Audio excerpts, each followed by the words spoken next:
وأشهد أن لا إله إلا الله وحده لا شريك له وأشهد أن سيدنا وسندنا وحبيب ربنا ومولانا محمدا عبده ورسوله أرسله بالحق بشيرا ونذيرا وداعيا إلى الله بإذنه وسراجا منيرا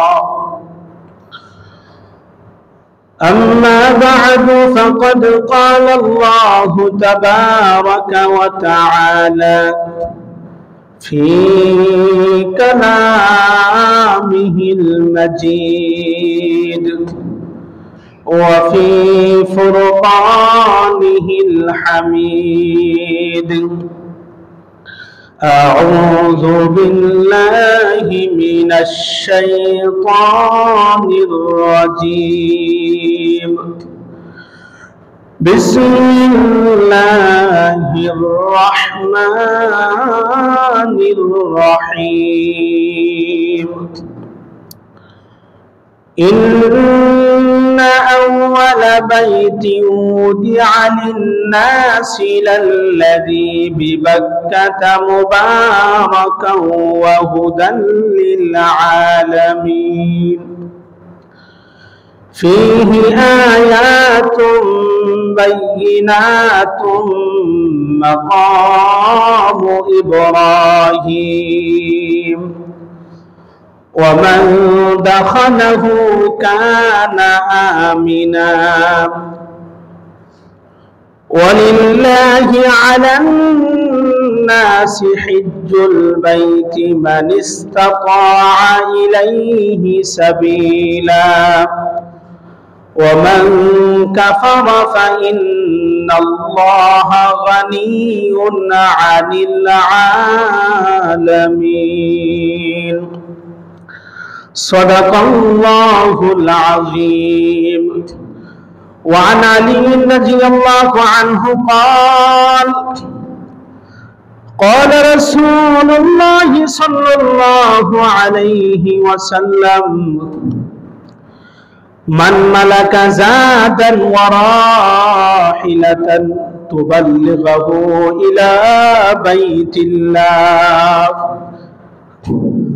ولم يحج فلا عليه أن يموت يهوديا أو نصرانيا وذلك أن الله تبارك وتعالى يقول ولله على الناس حج البيت من استطاع إليه سبيلا صلى الله على سيدنا ومولانا محمد وعلى آله وأصحابه وسلم صلى الله على سيدنا ومولانا محمد وعلى آله وأصحابه وسلم بلغ العلا بكماله كشف الدجى بجماله حسنت جميع خصاله صلوا عليه وآله لا إله إلا الله لا إله إلا الله لا إله إلا الله لا إله إلا الله لا إله إلا الله محمد رسول الله সাল্লাল্লাহু আলাইহি ওয়াসাল্লাম। সম্মানিত হাজিরিন কিরাম, আল্লাহ পাক রব্বুল আলামিনের দরবারে অসংখ্য অগণিত শুকরিয়া, যেই মহান রব্বুল আলামিন আমাদেরকে আজকে পবিত্র জুমার দিন জুমার নামাজ আদায় করার উপলক্ষে রব্বে কারীমের ঘরে এসে কিছু কথা বলার এবং শোনার তৌফিক দান করেছেন। এজন্য আমরা প্রত্যেকে হৃদয় উজাড় করে মন খুলে জুড়ে সুরে বলি আলহামদুলিল্লাহ। মুহতারাম হাজিরিন কিরাম, আমি আপনাদের সামনে কোরআনুল কারীমের সূরাতুল আলে ইমরানের 97 নং আয়াতে কারিমা তেলাওয়াত করেছি। তারই সাথে সাথে হুজুরে পাক সাল্লাল্লাহু আলাইহি ওয়াসাল্লামের অসংখ্য অগণিত হাদিসের ভান্ডার থেকে আমি ছোট্ট একটি হাদিস আপনাদের সামনে পাঠ করেছি। রব্বে কারীম যদি আমাকে তৌফিক দান করেন, এই আয়াত এবং হাদিসটুকু সামনে নিয়ে নির্ধারিত বিষয়ের উপর আলোচনা করার চেষ্টা করব। ওমা তাওফীকি ইল্লা বিল্লাহ। সম্মানিত মুসল্লিয়ান কিরাম, আমি শারীরিকভাবে একটু অসুস্থ। আজকে জুমায় যে আলোচনা করব এমন মন মানসিকতা ছিল না। আপনাদের কাছে দোয়া চাই, আল্লাহ রাব্বুল আলামিন যেন আমাকে পরিপূর্ণ সুস্থতা দান করেন, বলেন আমিন। মুহতারাম হাজিরিন কিরাম, গত জুমায় আমি হজের কিছু গুরুত্ব নিয়ে এবং কিছু ফজিলত নিয়ে আপনাদের সামনে আলোচনা রেখেছিলাম। এক এক করে হজের 8টি ফজিলতের কথা আমি আপনাদের সামনে তুলে ধরেছি। আজকে এই জুমায় সক্ষম ব্যক্তি যারা আছেন, হজ এখনো করেননি বা এখনো করার মন মানসিকতা নেই, তাদের কি ভয়াবহ অবস্থা হবে এই সম্পর্কে আজকে কিছু আলোচনা করব। আল্লাহ রাব্বুল আলামিন যদি আমাকে তৌফিক দান করেন। হজ, এটা আমরা প্রত্যেকেই জানি, ইসলামের মূল ভিত্তি হলো 5টি, মূল খুঁটি যেটাকে বলা হয় বা বিনা। এই 5টির মধ্যে অন্যতম একটি স্তম্ভ হলো হজ পালন করা। এই হজ আর উমরা অনুষ্ঠিত হয় দুনিয়ার সর্বপ্রথম ইবাদতের জায়গা, দুনিয়ার মধ্যে সর্বপ্রথম ইবাদতের জায়গা, ইবাদতের ঘর, যেই ঘরে কল্যাণ, বরকত, শান্তি ও নিরাপত্তার প্রতীক রয়েছে। রব্বুল আলামিন কুরআনুল কারীমের সূরাতুল আলে ইমরানের মধ্যে এই কথাটুকুই বলে দিলেন, ইন্না আউওয়ালা বাইতি উদিআ লিন-নাস ইন্না আউওয়ালা বাইতি উদিআ লিন-নাস লাল্লাযী বিবাক্কাতা মুবারাকান ওয়া হুদান লিল আলামিন। রব্বুল আলামিন জানিয়ে দিলেন, নিঃসন্দেহে সমগ্র মানব জাতির জন্য ইবাদতের নিমিত্তে সর্বপ্রথম যে ঘরটি তৈরি করা হয়েছিল তা ছিল বাক্কা বা মক্কায় অবস্থিত। ফীহি আয়াতুম বাইয়িনাতুম মাকাম ইব্রাহিম। এই ঘরকে আল্লাহ রাব্বুল আলামিন বরকত, মঙ্গলময়, কল্যাণময় এবং সমগ্র মানব জাতির হেদায়েতের দিশারি করে বানিয়েছেন। বলেন না সুবহানাল্লাহ, সুবহানাল্লাহ।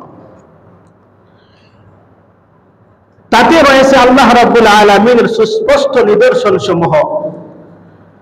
আল্লাহ রাব্বুল আলামিনের যত সুস্পষ্ট নিদর্শন রয়েছে তার মধ্যে অন্যতম একটি নিদর্শন হলো মাকাম ইব্রাহিম, ইব্রাহিম আলাইহিস সালামের দাঁড়ানোর জায়গাটুকু। এই ঘরের আরো বিশেষ মর্যাদা হলো ওমান দাখালাহু কানা আমিনা। এই ঘরে যেই প্রবেশ করবে দুনিয়া ও পরকাল উভয় জাহানে নিরাপদ হয়ে যাবে। সুবহানাল্লাহ, সুবহানাল্লাহ। মুহতারাম হাজিরিন কিরাম, এই হজের বিধান পালন করা এটা কি ভাই? ফরজ।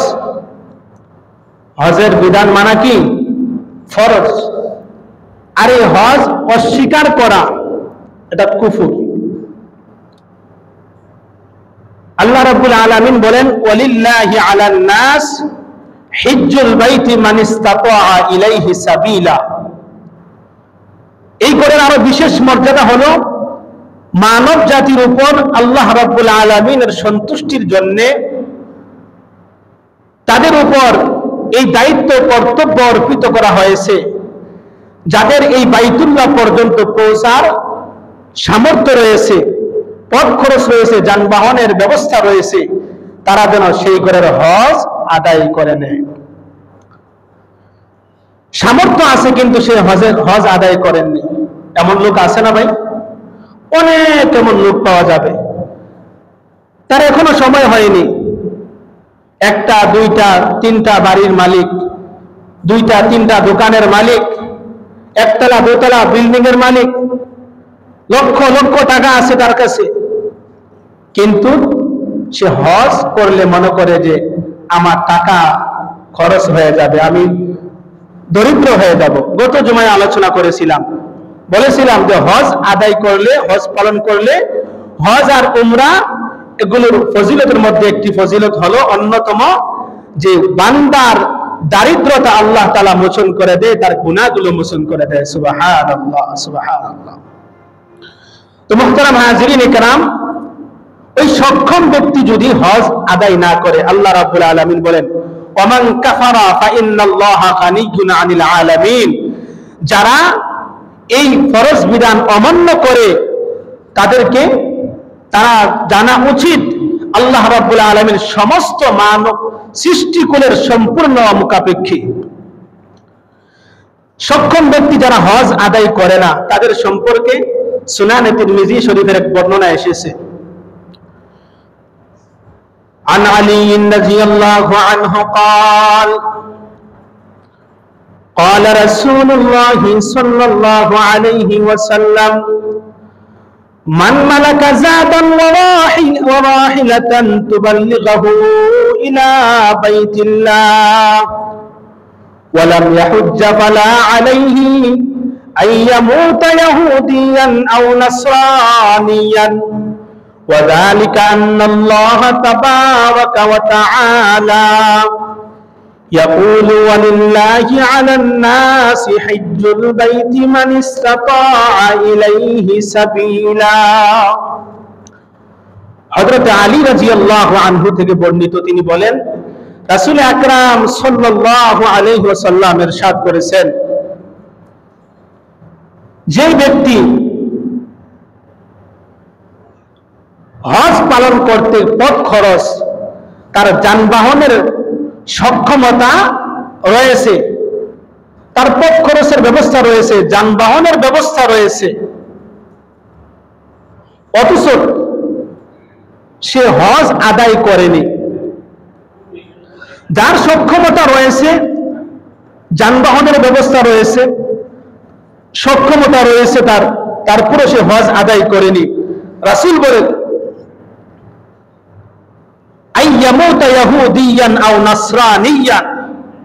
হয় সে ইহুদি হয়ে মৃত্যুবরণ করবে আর না হয় সে নাসারা হয়ে মৃত্যুবরণ করবে। বলেন না নাউযুবিল্লাহ, নাউযুবিল্লাহ।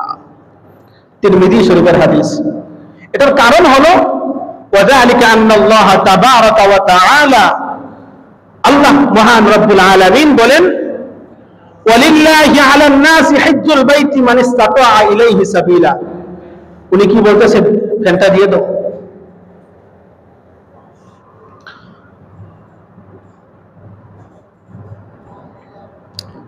আল্লাহ রাব্বুল আলামিন বলেছেন ওয়ালিল্লাহি আলান নাসি হিজ্জুল বাইতি মান ইসতাতাআ ইলাইহি সাবিলা, যাদের ওই বাইতুল্লাহ পর্যন্ত যাওয়ার পথ খরচ এমন সামর্থ্য সক্ষমতা রয়েছে, তাদের উপর আল্লাহর সন্তুষ্টির জন্য হজ পালন করা ফরজ। সুবহানাল্লাহ, সুবহানাল্লাহ। যারা এই ফরজ বিধান মানবে না, বর্জন করবে, তাদের শাস্তি কি ভাই? হয়তো রাসূল বললেন হয়তো ইহুদি হয়ে মৃত্যুবরণ করবে আর না হয় সে নাসারা হয়ে মৃত্যুবরণ করবে। নাউযুবিল্লাহ, নাউযুবিল্লাহ। অন্য বর্ণনা এসেছে হযরত আবু উমামা রাদিয়াল্লাহু আনহু থেকে বর্ণিত, তিনি বলেন রাসূল আকরাম সাল্লাল্লাহু আলাইহি ওয়াসাল্লাম ইরশাদ করেছেন যাকে হজ পালন করতে গিয়ে যে ব্যক্তি হজ পালন করবে তাকে প্রকাশ্যে কোনো উজর বাধা দেয়নি, কোনো জালেম কোনো শাসকও তাকে বাধা দেয়নি, এমনকি প্রতিবন্ধক এমন কোন রোগ ব্যাধি তাকে বাধা দেয়নি। ওই ব্যক্তি এত সুযোগ সুবিধা পাওয়ার পরও যদি সে তার হজ আদায় না করে, সে চাইলে ইহুদি হয়ে মৃত্যুবরণ করতে পারে, নাসারা হয়ে মৃত্যুবরণ করতে পারে। বলেন না নাউজুবিল্লাহ, নাউজুবিল্লাহ।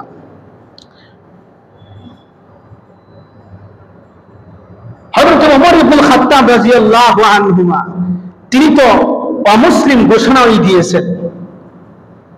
ওমর ইবনে খাত্তাব রাদিয়াল্লাহু আনহু তিনি বলেন, অবশ্যই আমার এই ইচ্ছা জাগরণ হয়, আমি ইচ্ছা করেছি একদল লোক আমি এই শহরগুলিতে আমি পাঠিয়ে দেই, আর তারা তাদের পর্যবেক্ষণ করে দেখে আসুক কাদের উপর হজ ফরজ হয়ে গিয়েছে অথচ তারা হজ করেনি, যাদের উপর হজ ফরজ হয়েছে তারা হজ করেনি, আমি তাদের ক্ষেত্রে অমুসলিমদের মতো আমি এই করারূপ করে দেব। এর কারণ হলো যে ফরজ বিধান তারা বর্জন করেছে। ওমর রাদিয়াল্লাহু আনহু বলেন, মা হুম বিমুসলিমিন, মা হুম বিমুসলিমিন, তারা এই ফরজ বিধান তারা বর্জন করার কারণে তারা মুসলমান নয়, তারা মুসলমান নয়। বলেন না নাউজুবিল্লাহ, নাউজুবিল্লাহ। অমুসলিমের ঘোষণা পর্যন্ত দিয়েছেন। মুহতারাম হাজিরিন কিরাম, এই জন্য বলতে চাচ্ছি যাদের উপর হজ ফরজ হয়ে গিয়েছে যত তাড়াতাড়ি পারেন হজ আদায় করে নিয়ে নেবেন, হজ আদায় করবেন। আপনার এমন এক সময় চলে আসবে, দেখবেন আপনার যে টাকা আপনি রেখেছিলেন হজ করার জন্য, ওই টাকা একটা সময় যে কোনো এক জরুরতে খরচ হয়ে যাইতে পারে, অথবা আপনি অসুস্থ হয়ে যাইতে পারেন। এই জন্য যাদের উপর হজ ফরজ যত তাড়াতাড়ি পারেন হজ আদায় করে নেবেন। আল্লাহ রাব্বুল আলামিন আমাদেরকে তৌফিক দান করেন, সকলে বলেন আমিন। মুহতারাম হাজিরিন কিরাম, এবার আসুন যারা আল্লাহর ঘর যারা হজ করতে যায় তারা সাধারণ কোনো লোক নয় ভাই, তাদের মধ্যে পার্থক্য রয়েছে। যারা হজ করতে যায় আল্লাহকে সন্তুষ্ট করার জন্য, তারা রব্বুল আলামিনের সম্মানিত মেহমান হয়ে যায়। সুবহানাল্লাহ, সুবহানাল্লাহ। সুনানে নাসাই শরীফের বর্ণনা এসেছে, عن أبي هريرة رضي الله عنه قال سمعت رسول الله صلى الله عليه وسلم وفد الله ثلاثة الغازي والحاج والمعتمر। হযরত আবু হুরায়রা রাদিয়াল্লাহু আনহু থেকে বর্ণিত, তিনি বলেন, আমি রাসূল করিম সাল্লাল্লাহু আলাইহি ওয়াসাল্লামকে বলতে শুনেছি, আল্লাহ রাব্বুল আলামিনের সম্মানিত তিনজন মেহমান। সুবহানাল্লাহ। কয়জন মেহমান? তিনজন। তন্মধ্যে একজন হলো আল গাজী, আল্লাহর রাস্তায় জিহাদকারী ব্যক্তি, সংগ্রামকারী ব্যক্তি। যারা আল্লাহর রাস্তায় জিহাদ করেন তারা হলেন আল্লাহ রাব্বুল আলামিনের সম্মানিত মেহমান। দুই নম্বরে রাসূল বলেন ওয়াল হাজ্জু, হজ পালন করা ব্যক্তি। সুবহানাল্লাহ। ওয়াল মুতামির, উমরা পালনকারী ব্যক্তি। এই তিন ব্যক্তি আল্লাহ রাব্বুল আলামিনের বিশেষ মেহমান। সুবহানাল্লাহ, সুবহানাল্লাহ। অন্য বর্ণনা এসেছে সুনানে ইবনে মাজাহ শরীফের বর্ণনা এসেছে, عن أبي هريرة رضي الله عنه عن النبي صلى الله عليه وسلم قال الحاج والعمرة وفد الله إن دعوه أجابوه وإن استغفروه غفر لهم। হযরত আবু হুরায়রা রাদিয়াল্লাহু আনহু থেকে বর্ণিত, তিনি বলেন, রাসূল আকরাম সাল্লাল্লাহু আলাইহি ওয়াসাল্লাম ইরশাদ করেছেন, হজ পালনকারী, উমরা পালনকারী তারা ওই দুই শ্রেণীর লোক আল্লাহ রাব্বুল আলামিনের প্রতিনিধি। সুবহানাল্লাহ, সুবহানাল্লাহ। ইন দাউহু, তারা যখন আল্লাহ রাব্বুল আলামিনকে ডাকেন, আজাবুহু, আল্লাহ রাব্বুল আলামিন তাদের ডাকে সাড়া দেন। বলুন না সুবহানাল্লাহ, সুবহানাল্লাহ। ওয়া ইন ইস্তাগফারুহু গাফারতু লাহুম, গাফারা লাহুম, তারা যদি আল্লাহ রাব্বুল আলামিনের কাছে ক্ষমা চান, রব্বুল আলামিন তাদেরকে ক্ষমা করে দেন। সুবহানাল্লাহ, সুবহানাল্লাহ। তো আমরা এই দুইটি হাদিস থেকে কি জানতে পারলাম ভাই? যারা হজ পালন করে, হজ আদায় করে, হজ উমরা করে, তারা সাধারণ লোকদের মতো নয়, আল্লাহ রাব্বুল আলামিনের সম্মানিত মেহমান। শুধু মেহমান নয়, আল্লাহ রাব্বুল আলামিনের প্রতিনিধি। বলুন না সুবহানাল্লাহ, সুবহানাল্লাহ। ওই সমস্ত পেয়ারা বান্দারা যখন রব্বুল আলামিনকে ডাক দেয়, আল্লাহ রাব্বুল আলামিন সঙ্গে সঙ্গে তাদের ডাকে সাড়া দেন। সুবহানাল্লাহ। যখন তারা আল্লাহ রাব্বুল আলামিনের কাছে ক্ষমা চান, আল্লাহ রাব্বুল আলামিন সঙ্গে সঙ্গে তাদেরকে ক্ষমা করে দেন। সুবহানাল্লাহ। মুহতারাম হাজিরিন কিরাম, গত জুমায় বলেছিলাম, এমন কোন দিন নেই যে আল্লাহ রাব্বুল আলামিন তার স্বীয় বান্দাদেরকে জাহান্নাম থেকে আরাফার দিনের চেয়ে বেশি মুক্তি দেন। বলুন না সুবহানাল্লাহ, সুবহানাল্লাহ। এমন কোন দিন নেই, এত বিপুল পরিমাণ, অধিক পরিমাণ বান্দা বান্দীদেরকে আল্লাহ রাব্বুল আলামিন সেদিন ক্ষমা করে দেন। সুবহানাল্লাহ, সুবহানাল্লাহ। ফেরেশতাদেরকে নিয়ে গর্ব করে, দেখো আমার বান্দারা আমাকে রাখতেছে আর আমার তালবিয়া পাঠ করতেছে। মুহতারাম হাজিরিন কিরাম, তো বলতেছিলাম, যারা হজ ও উমরা পালন করে তারা আল্লাহ রাব্বুল আলামিনের কি ভাই? প্রতিনিধি। আল্লাহ রাব্বুল আলামিনের প্রতিনিধি তারা।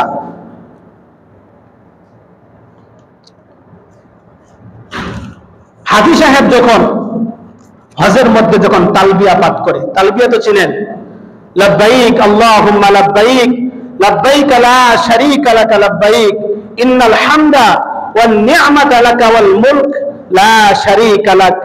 এই তালবিয়া যখন হাজী সাহেব পাঠ করে, তখন হাজী সাহেবের ডান দিক থেকে বাম দিক থেকে পৃথিবীর শেষ সীমানা পর্যন্ত যত গাছগাছালি আছে, যত পাথর, ইট পাথর কংক্রিট যা কিছু আছে, সব কিছু হাজী সাহেবের সাথে ওই তালবিয়া পাঠ করতে থাকেন। সুবহানাল্লাহ, সুবহানাল্লাহ। তিরমিজি শরীফের হাদিস, عن سهل بن سعد رضي الله عنه قال قال رسول الله صلى الله عليه وسلم ما من مسلم يلبي إلا لبي من عن يمينه أو عن شماله أو عن شماله من حجر أو شجر أو من حجر أو شجر। রাসূল আকরাম সাল্লাল্লাহু আলাইহি ওয়াসাল্লাম ইরশাদ করেন,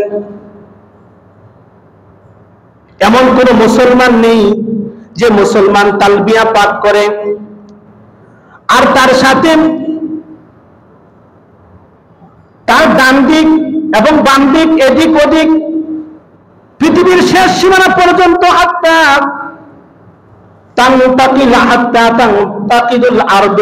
পৃথিবীর শেষ সীমানা পর্যন্ত যত গাছ গাছালি আছে, যত ইট পাথর কংক্রিট যা কিছু আছে, সব কিছু ওই হাজী সাহেবের সাথেও তালবিয়া পাঠ করতে থাকেন। সুবহানাল্লাহ, সুবহানাল্লাহ। তালবিয়ার কত ফজিলত বলেন, একবার বলেন, লাব্বাইক আল্লাহুম্মা লাব্বাইক, ইন্নাল হামদা ওয়ান নি'মাতা লাকা ওয়াল মুলক লা শারীকা লাক, লাব্বাইক আল্লাহুম্মা লাব্বাইক, লাব্বাইক লা শারীকা লাক লাব্বাইক, ইন্নাল হামদা ওয়ান নি'মাতা লাকা ওয়াল মুলক লা শারীকা লাক। এই তালবিয়া যখন হাজী সাহেব পাঠ করেন, তখন সবকিছু ওনার সাথে পাঠ করেন। বলুন সুবহানাল্লাহ, সুবহানাল্লাহ। মুহতারাম হাজিরিন কিরাম, হাজী সাহেব যখন তওয়াফ করেন, বাইতুল্লাহ 7 চক্কর দেন না, যখন হাজী সাহেব যখন তওয়াফ করেন, ওই তওয়াফের কি মর্যাদা ভাই জানার দরকার আছে কিনা? ইবনে মাজাহ শরীফের হাদিস, হযরত আবু হুরায়রা রাদিয়াল্লাহু আনহু থেকে বর্ণিত। আবু হুরায়রা রাদিয়াল্লাহু আনহু থেকে বর্ণিত, তিনি বলেন, আমি রাসূল করিম সাল্লাল্লাহু আলাইহি ওয়াসাল্লামকে বলতে শুনেছি, তিনি বলেছেন, মান তাওয়াফা বিল বাইতি সাবআন, যে ব্যক্তি বাইতুল্লাহকে 7 চক্কর দিবে, 7 বার তাওয়াফ করবে, ওয়ালা ইয়াতাকাল্লামু ইল্লা বিসুবহানাল্লাহ ওয়ালহামদুলিল্লাহ ওয়ালা ইলাহা ইল্লাল্লাহু ওয়াল্লাহু আকবার ওয়ালা হাওলা ওয়ালা কুওয়াতা ইল্লা বিল্লাহিল আলিয়্যিল আযীম, এই বাক্য ছাড়া আর অনর্থক কোনো বাক্য বলবে না। ওয়ালা ইয়াতাকাল্লামু, আর অযথা কোনো কথা বলবে না, অযথা কোনো বাক্য বলবে না। রাসূল বলেন মুহিয়াত আনহু আশরু সাইয়্যাতিন, ওই ব্যক্তির 10টি গুনাহ আল্লাহ মোচন করে দেয়। বলুন না সুবহানাল্লাহ, সুবহানাল্লাহ। শুধু তাই নয়, ওই ব্যক্তির 10টি সওয়াব আল্লাহ রাব্বুল আলামিন তার আমল নামায় লিখে দেয়। সুবহানাল্লাহ, সুবহানাল্লাহ। আর ওই ব্যক্তির আমল নামায় তার মর্যাদা আরো 10 গুণ বৃদ্ধি করে দেয়। সুবহানাল্লাহ, সুবহানাল্লাহ। তো কোন বাক্যটা বলছিলাম ভাই? সুবহানাল্লাহ। বলুন সুবহানাল্লাহ ওয়ালহামদুলিল্লাহ ওয়ালা ইলাহা ইল্লাল্লাহু ওয়াল্লাহু আকবার ওয়ালা হাওলা ওয়ালা কুওয়াতা ইল্লা বিল্লাহিল আলিয়্যিল আযীম। এই বাক্যটা ছাড়া অনর্থক আর কোনো কথা যেই হাজী সাহেব বলবে না, যে এই শুধু এই বাক্যটাই বলবে আর অন্য কোনো কথা বলবে না, তার আমল নামায় 10টি সওয়াব লিখে দিবেন, 10টি গুনাহ মোচন করে দিবেন, তার মর্যাদা 10 গুণ বৃদ্ধি করে দিবেন। সুবহানাল্লাহ, সুবহানাল্লাহ। মুহতারাম হাজরিন ইকরাম, তাওয়াফের ফজিলতের কথা শুনাইলাম। এবার আসুন আরাফার দিন। গত জুমায় বলেছিলাম যে আল্লাহ এত বিপুল পরিমাণ বান্দা বান্দীদেরকে ক্ষমা করেন, আর অন্য কোনদিন এত পরিমাণ বান্দা বান্দীকে আল্লাহ জাহান্নাম থেকে মুক্তি দেননি। এত পরিমাণ বান্দা বান্দীদেরকে আল্লাহ আরাফার দিনে তাদেরকে ক্ষমা করে দিবেন, জাহান্নাম থেকে মুক্তি দিয়ে দিবেন।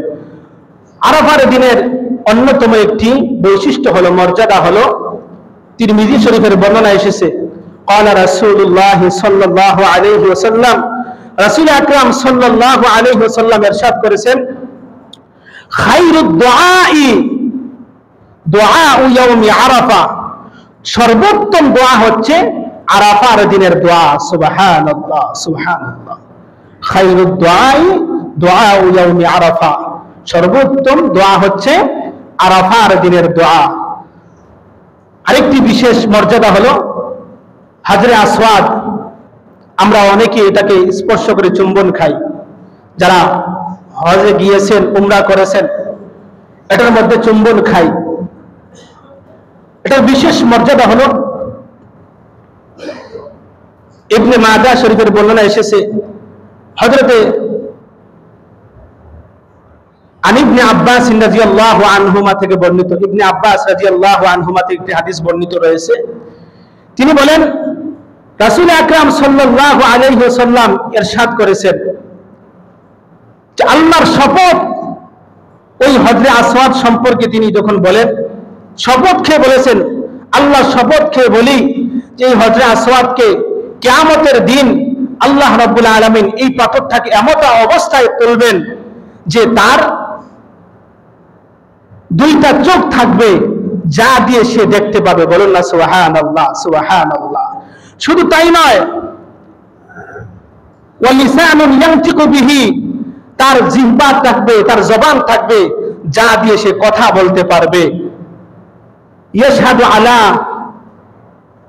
রাসূলুল কারীম সাল্লাল্লাহু আলাইহি ওয়াসাল্লাম বলেন, ওই ব্যক্তির আমল নামার উপর সাক্ষী দিবে যে তাকে ন্যায়সঙ্গতভাবে স্পর্শ করেছে, তাকে ন্যায়সঙ্গতভাবে চুম্বন খেয়েছে। বলুন না সুবহানাল্লাহ, সুবহানাল্লাহ। ওই ব্যক্তির আমল নামার উপর সাক্ষী দিবে ওই হাজরে আসওয়াদ। ওনার প্রাণ দেবেন আল্লাহ রাব্বুল আলামিন, তার চক্ষু দিবেন, চক্ষু দ্বারা আছে দেখতে পাবে, তাকে আল্লাহ জবান দিবেন, জবান দিয়ে সে কথা বলতে পারবেন। এজন্য ভাই, এই হজরে আসওয়াদকে চুম্বন খাইতে গিয়ে আমরা অনেক ভাই অনেক অন্য মুসলমানদেরকে কষ্ট দেই। আমরা হাদিসের তর্জমা বা মর্ম বুঝি না, যার কারণে আমরা কষ্ট দিই। হাদিসের মধ্যে এসেছে ন্যায়সঙ্গতভাবে অন্য কোনো মুসলমানকে কষ্ট না দিয়ে যদি পারেন আপনি চুম্বন খাইবেন, আপনি সুযোগ মতে ওইখানে যাবেন, যখন দেখবেন মানুষের ভিড় কম তখন আপনি এই সুযোগটা নেবেন। ভিড়ের মধ্যে আপনি নিজেও কষ্ট পাবেন, অন্যদেরকে কষ্ট দিবেন, হয়তো নিজে কষ্ট পাবেন, অন্যদেরকে কষ্ট দিবেন, এই সুযোগ নেবেন না। যখন দেখবেন একটু মানুষের ভিড় একটু কম, তখন কি আপনি সুযোগ মতে আপনি চুম্বন খাবেন। আর এই হজরে আসওয়াদের মধ্যে যখন চুম্বন খাবেন, এই হজরে আসওয়াদ আপনাকে বলে যাবে না কিয়ামতের ময়দানে, আপনার উপর আল্লাহ রাব্বুল আলামিনের কাছে সুপারিশ করবেন, সাক্ষী দিবেন।